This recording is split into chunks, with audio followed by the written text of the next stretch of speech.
I honestly begin to think that there's absolutely no way I can honestly give an honest take without getting too excited in rantisms about Scooby-Doo and the Curse of the 13th Ghost. There's just no way for me to get into this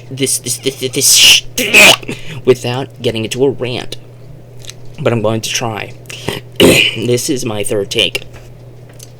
Scooby-Doo and the Curse of the 13th Ghosts was the sequel to a show that was canceled in the 1980s. The 13 Ghosts of Scooby-Doo. Now, I have here the complete saga, which includes the movie. Now, I ended up watching this movie about a year or 2 ago, 2 to 3 years ago. I had watched this movie, and I was very disappointed with it. The reason why is because I was a major fan of the 13 Ghosts of Scooby-Doo. I ended up rewatching it plenty of times. I have another copy of this, just the 13 Ghosts of the Scooby-Doo. I just have it, that copy that's just the 13 Ghosts, right? That didn't come with this. And then they ended up re-releasing the 13 Ghosts with the movie. They ended up re-releasing the movie and the DVD. And when I first heard that this movie was being made, I was excited. But I was hesitant. I was like, are they going to be consistent? Now, naturally, consistency with Scooby-Doo does not necessarily go hand in hand. Consistency across all the TV shows, they don't necessarily go from hand in hand. In a pup named Scooby-Doo, Daphne was the one who was the cynical skeptic. And in most other shows, Velma's the one who's the skeptic trying to figure out the ghosts.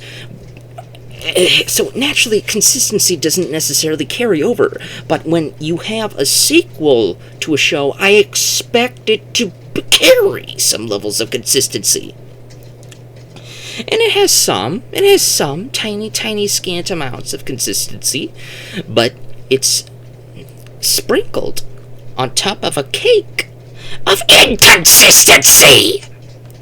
You see, there's so many things that they just completely ignore, or get wrong, or just completely scrap out. You know what got scrapped? Scrappy! Scrappy went the way of the DBZ Yamcha. They just completely jokified him in the modern day. He's not as bad as all of the jokes and the memes and everything it says he is. I honestly don't think anybody's actually seen the Scooby-Doo and the Scrappy-Doo show unless you've watched Boomerang as a kid. And honestly, I agree, the Scooby-Doo and Scrappy-Doo show is a chore to watch. It's not that bad, but I honestly I don't like it. But I do love the Red Shirt Shaggy era Scrappy. That Red Shirt Shaggy era Scrappy, mainly this show, the 13 Ghosts, and the 3 Red Shirt Shaggy movies, The Reluctant Werewolf, The Ghoul School, and The Boo Brothers. That era of Scrappy was toned down. He was tolerable. He was likable almost. He became the Fred, because there's no Fred in the Red Shirt Shaggy era, so somebody had to become Fred, so they made Scrappy Fred, and it was fine. It honestly was. He was not intolerable. He was honestly pretty likable. He had a dynamic with a character in the 13 Ghosts of Scooby-Doo by the name of Flim Flam. Flim Flam and Scrappy-Doo were the perfect duo dynamic of grifter, and it was hilariously awesome. Flim Flam was incredibly awesome. I wished he was in more stuff. And they do bring him back for the Curse of the 13th Ghost, but they brought him back almost as they have to fight to get him. From what I understand, the studio did not want a couple of things. They didn't want Scrappy in it at all. They didn't want Flim Flam in it at all. And they didn't want supernatural, real ghosty stuff in it at all. They wanted to leave the supernatural up in the air to make viewers think that it might just be some guy in a mask or scientifically mumble-jumble-y stuff or high Himalayan air. And they had Velma act even more skeptical than usual. And to me, that feels like the ultimate insult. When you're making a sequel to one of the, if not the only show with real ghosts and ghoulies and monsters, and you get rid of the guts and soul of the 13 ghosts, and you no, naturally, I would be understandably upset. There's no Boogle and Bogle. the two ghosts that were basically recurring villains, henchmen to the main 13 ghosts throughout the episodes of the first season of the 13 Ghosts of Scooby-Doo. The Dade and Bogle and Weird, they're not in here because they're ghosts. Of course, they can't have them come back. Vincent Van Ghoul, the man, the myth, the legend, with all of his sorceries and magics, he's become nothing but a laughing-stock joke that makes ghost puns. And they're worse than mine! And that's a challenge to do. And I get it. I do. But at the same time, if you wanted to make something that's not supernatural, then why are you choosing the Curse of the 13th Ghost to do that in? Curse of the 13th Ghost, the finale, the long-awaited finale that people have been waiting 30-odd years for, should not have been treated the way that it was treated here. This is probably the one Scooby-Doo movie out of all of the 30 some odd films that I've seen that it would be near the bottom. It would be near the bottom. You want to know why it would be near the bottom? Because it insults the 13 Ghosts of Scooby-Doo in so many ways. Now, there are some pros. I really like what they did with Daphne in a lot of places, but there are some problems with the writing there. They elevate Daphne at the expense of Fred. They elevate her with the expense at Fred's expense, and I don't think you should do that. If you elevate Daphne, you do not de-elevate Fred. You leave Fred alone. You can elevate your Daphne all you like, and it would be fine. The Daphne in this movie feels a lot like the Daphne from the James Gunn Daphne movies, where, the Daphne became like this martial artist, badass parkour Buffy the Daphne Slayer, and it was fine. It was honestly fine. I really liked that change they did with the character. And Freddy, he was perfectly fine in James Gunn's movies, if he was kind of a little bit of a dude bro at times. And I guess you could have fixed him a little bit in there, but he was fine. In this, he's a lovable dork, as always. But it hurts.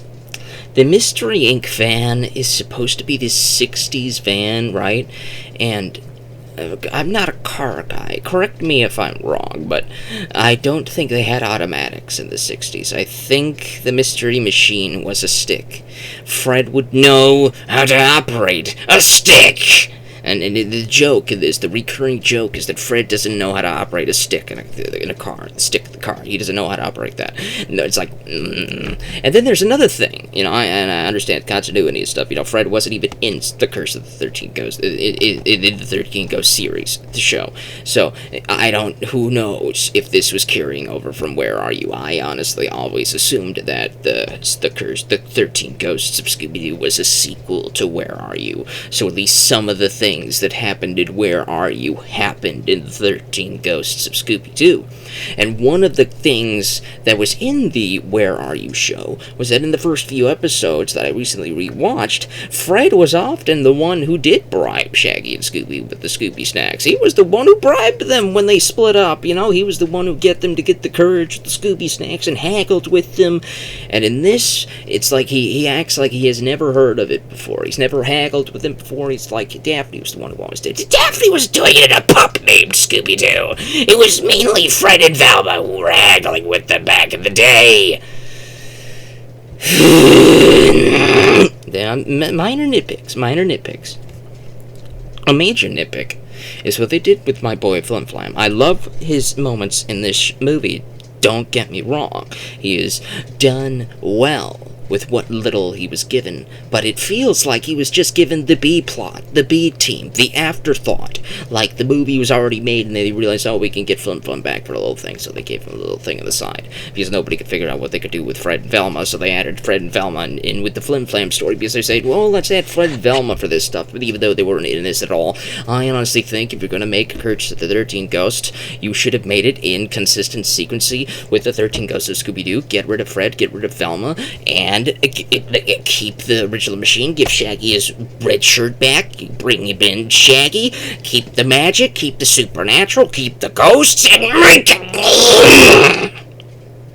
But they didn't do that. Shaggy's got his green shirt, and it basically takes place a long time after the 13 Ghosts. They just basically left the 13th Ghost alone. They left the plot line open. They kind of joke about it. They make a few little wide and wise, self-aware jokes, but it comes at the expense of good consistency with the storytelling. This is Scooby-Doo, consistency with Scooby. I understand. I do. I am nitpicking Scooby-Doo, of all things. Bear with me. The 13 Ghosts of Scooby-Doo ends when they capture the 12th ghost. The 13th ghost was never caught. It was supposed to be maybe either a special, like one of the made-for-TV movies, the Red Shirt Shaggy movies. I imagine there were going to be a fourth one. There was going to be a fourth one where they caught the 13th ghost. I imagine that's what they were going to do. And it was going to be this big thing. But times changed. It didn't happen. It got canceled. Then the pup named Scooby-Doo happens. Then the revival era happens. Then the James Gunn movies happen. Then What's New Scooby-Doo happens. Then Shaggy and Scooby-Doo Get a Clue happens. And then this other show happens. And then Mystery Incorporated happens. It starts making a bunch of self-aware jokes at Where Are You and Scooby-Doo and Scrappy-Doo show, and making jokes about Scrappy and saying, we swore we'd never talk about him. It's just... And in this prime era of Scrappy hate, this sequel to a show that Scrappy was the main character in gets released, and they don't even show him in the title sequences. In the opening theme song music sequence of the movie, they show Flim Flam as a kid. They don't show Scrappy. They don't do that. That's disappointing. They give Flim Flam a huge growth spurt, and the way that they address that is that he was just due for a growth spurt. He just aged about 5 to 10 years in 6 months. What are you eating in the Himalayas? Weird and Bogle aren't there. They're nowhere to be found, because the supernatural, apparently, is supposed to be left up in the air. But when you watch this, of course you realize that the ghosts are real. The ghosts and the ghouls and the goblins, they're all real. The big shtick of the Red Shirt Shaggy era was that everything was real. The Boo Brothers were real. The Ghoul School monsters were real. Shaggy turns into a werewolf in a reluctant, wacky, racist werewolf movie. And you're expecting a sequel to a Red Shirt Shaggy era show to not be supernatural.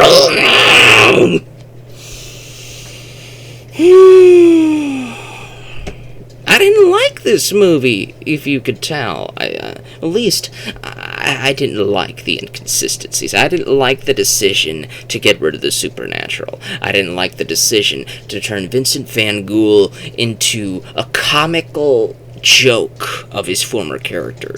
I didn't like the decision to get rid of the magic. Vincent has no magic anymore, and they leave that all up, and they have Velma coming in and poking holes at all the spookies and the creepies and finding levers and pulleys and wires and saying had she been involved in the previous series, there wouldn't have been any supernatural stuffs because maybe Daphne and Shaggy weren't smart and they didn't see the supernatural stuff because Velma wasn't along to point out everything and ruin everybody's fun. But clearly, I'm gonna level with you. They get trapped in a TV show. They get pulled into a TV show. They went through time. They get pulled into a comic book. I think the supernatural was real in this series. It was as zany and squowy as it all get out. When you make a sequel to that, especially when you release it in tandem with the actual show, and the people who end up watching the actual show, they actually see the supernatural crap in this in the first few discs. When they finally get to the movie, after binging the first, 12 to 13 episodes of the 13 Ghosts of Scooby-Doo, and they finally see the finale, I can honestly assure you that they will end up disappointed!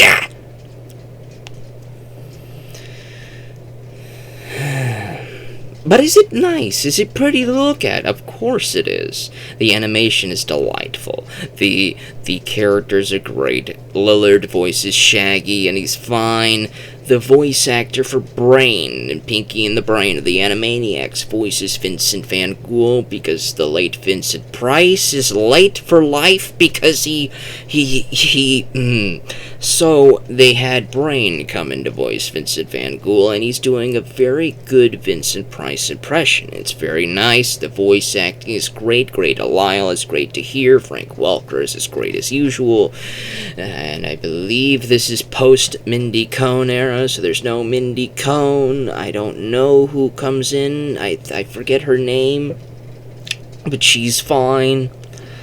The guy who voices Flim Flam in the B-Team B-plot, which I honestly really liked. I like the B-plot. I do. I just feel like it was an afterthought. I feel like if you were going to make a sequel, you don't need to include Fred and Velma. I know, I love Fred. He's one of my favorite characters, if not my favorite character in Mystery Incorporated of the character crew. I know that. But you can get rid of him and Velma and just make this the sequel team with the new gang, with the original 80s gang, with Vincent Van Gogh, Flim Flam, and, yes, Scrappy. I know, the studio says, oh, nobody likes Scrappy. I liked him in this. I don't think anybody has even watched this to like him enough to realize that he wasn't actually insufferable in this, as everybody claims that he is in the jokes and the memes and all that stuff. It's like you read the meme and you think, oh, he's insufferable as he watch the show. And you realize he's not as insufferable as everybody says he is. He's just Fred in the 13 Ghosts of Scooby-Doo, because Fred's not here to be Fred. Somebody's gotta be Fred, so Scrappy's gonna be Fred. It's fine. He has a thing with Flim Flam, with the lots of chili juice, and the grift, and the jokes, and the disguises, and all that other stuff. It was really fun. It was really funny. It was really a real delight. And I honestly think you should have brought those characters back for a nice reunion, because the way that they did this, just giving Flim Flam to the B-plot, throwing Fred and Velma aside into a B-plot. Velma's whole role in this movie is to pick apart it. That's her role in this movie. Her role in the movie is to pick apart the supernatural crap, just to tell everybody watching that the supernatural crap that you really liked in this actually wasn't supernatural at all. And you end up watching that disappointed as heck, because this was a show that you ended up watching tons and tons of times on Boomerang as a kid, and you ended up buying it on DVD, and you're buying another copy of it on DVD, and it's like, Velma, I can do without pointing that out. And she ends up giving in. At the end, she ends up giving in, says, alright, I won't open the chest of demons to prove that it's not real, but I'm going to tell you that it's not real, blah, blah, blah, blah, blah. And it's like, can you just give us the supernatural Scooby-Doo movie? I don't understand why you had to make it all the way you did it, Anybody who's gonna friggin' watch this movie will end up being people who actually liked this series. So when you make this almost as an insult to this series, it kind of doesn't make sense. Also, the 13 Ghosts of Scooby-Doo was clearly, obviously, very much an 80s show. So what is this? This set in modern day? With the iPhones? Where was... Can you see the problem here? This should have been set in the 80s, not too long after this series ended.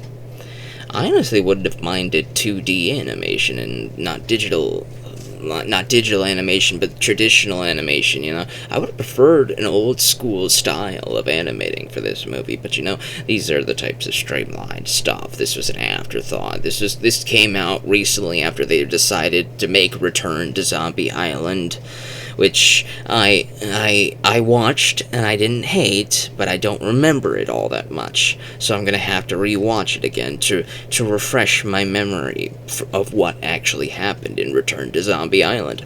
But in this, it's like when you're making sequels to shows that were actually supernatural, I kind of want you to keep that in. I kind of want you to keep the super spooky natural. But the big shots, the big wigs, the company heads, they said, all right, I know that we had all of this in this show, so we're gonna make the final finale to this show, but we're gonna cut out everything that made this show cool, and we're gonna try to sell it to you. Good job.